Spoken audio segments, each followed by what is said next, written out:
Thank you for downloading from the BBC. For details of our complete range of podcasts and our terms of use, go to bbcworldservice.com/podcasts.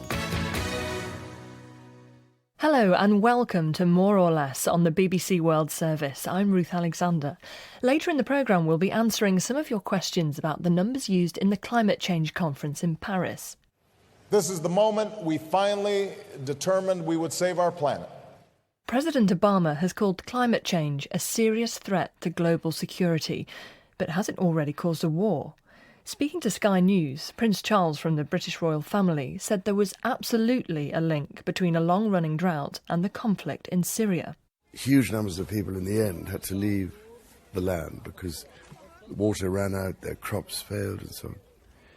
And increasingly they came into the cities, already full of Iraqi refugees from that horror and that crisis. And this combined to create a very difficult situation. But was climate change really one of the major reasons the conflict in Syria began in 2011? Well, for that to be correct, a number of other things need to be true. Firstly, you need a drought that's linked to climate change. Well, there was a drought between 2007 and 2010 in Syria. But droughts there aren't uncommon. As one recent academic paper puts it, droughts in Syria have occurred almost every second year over the past half-century. So can we pin this one on climate change? Colin Kelly from the University of California was the lead author on a study which concluded that global warming played a significant part. We're very careful not to say that the drought was caused by climate change. In fact, we say that what happened was this was a naturally occurring multi-year drought that was made much more severe by climate change. And that's a very important distinction. And we really are careful not to say that the uprising was sparked by climate change or that it was caused by climate change, or even to say that climate change was the most important factor.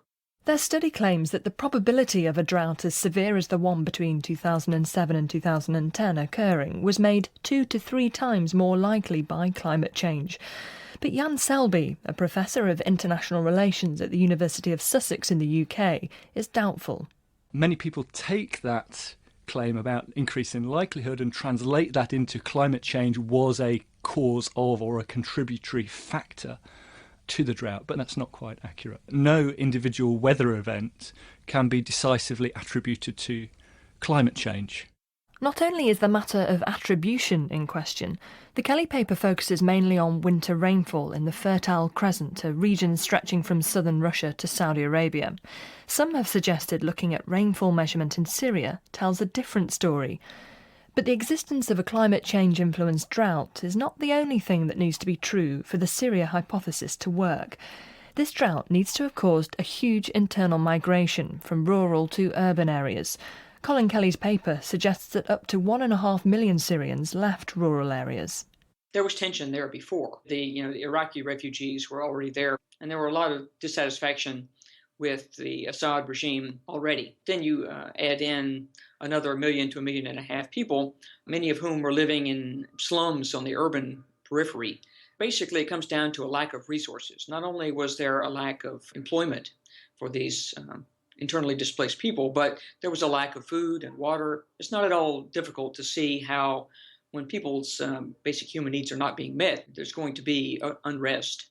So is his figure of 1.5 million people leaving rural areas accurate? Here's Jan Selby again. The figure of 1.5 million is extremely dubious. Kelly and colleagues' source for this is a very short news report simply citing a Syrian government official.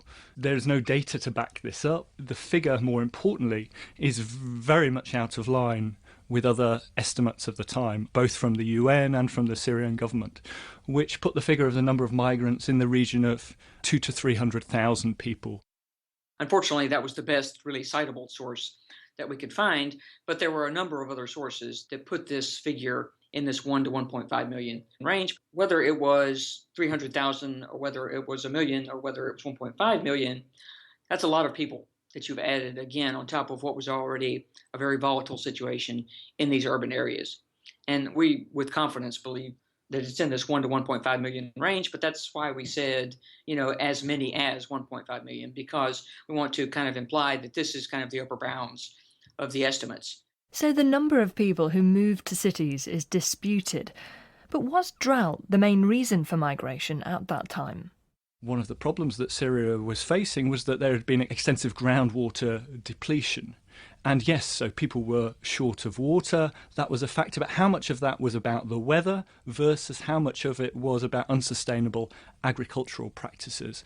But then in addition, and I think for me this is the key point, the drought coincided with a period when the Syrian state was removing agricultural subsidies, especially subsidies for diesel fuel and fertilisers, which according to some researchers had a far greater effect on rural areas of Syria than the drought itself. Even if drought did cause a huge number of people to move into the cities in Syria, how would this have contributed to the conflict? There really is very little evidence that the presence of these migrants in Syria's cities were a contributory, let alone an important contributory factor to the start of the civil war. They don't present any evidence that the migrants were themselves involved in the violence at the start of the civil war, either as participants in that violence or as targets of the violence. If the migrants were a significant stress factor within Syria's cities, one would expect them, amongst other things, to have been targets of the violence. And I don't think there's any evidence of that. But Colin Kelly stands by his work. When people say things like it was one of the major factors, well, if there were 15 major factors, then yes, it was one of the major factors. I think it might be going too far to suggest that it was the most important factor. And I think that a lot of people have stopped just short of saying that. So there you have it. The academic who wrote the paper thinks climate change could be one of 15 major factors that have led to conflict in Syria. You're listening to More or Less on the BBC World Service. The Paris Climate Change Conference got underway on the 30th of November, and it's being billed as the most important edition of the annual event. Nearly 200 nations have assembled here this week. A declaration that for all the challenges we face, the growing threat of climate change could define the contours of this century more dramatically than any other. The 21st Conference of the Parties, or COP21 as it's known, sees 195 nations come together to try to come to the world's first binding agreement to reduce the level of greenhouse gas emissions, with the aim of avoiding the threat of dangerous global warming due to human activities. It's an event awash with numbers. One of our listeners, Nigel Woods, heard a couple of them in this BBC radio programme. As you know, there's the climate conference at the moment. That's in France. Here's a little factoid from it. A gallon of gasoline, a gallon of petrol, produces 8 kilograms of CO2. Nigel emailed us to ask. Given an American gallon of petrol weighs only 2.8 kilograms, how can this be right? Isn't this creating matter? Well, to answer that question, here is More or Less producer James Melly. James, can this be right? Well, Ruth, it isn't creating matter, and it can be right. Petrol doesn't burn in isolation, it only burns in the presence of oxygen. So burning petrol in oxygen results in carbon dioxide and water, and a load of other impurities. If you add the weight of the petrol to the weight of the oxygen before it's burnt, it's the same as the weight of the carbon dioxide and the water after it's burnt. No extra weight is created or lost, you just get a greater weight of carbon dioxide than the weight of petrol you started with. Thanks, James.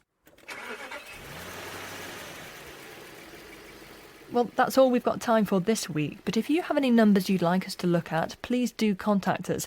Our email address is moreorless@bbc.co.uk and our website is bbc.com/moreorless. There are dozens of different podcasts now available from the BBC, including news, documentaries, science, business, arts and sport. For details of them all, go to bbcworldservice.com/podcasts.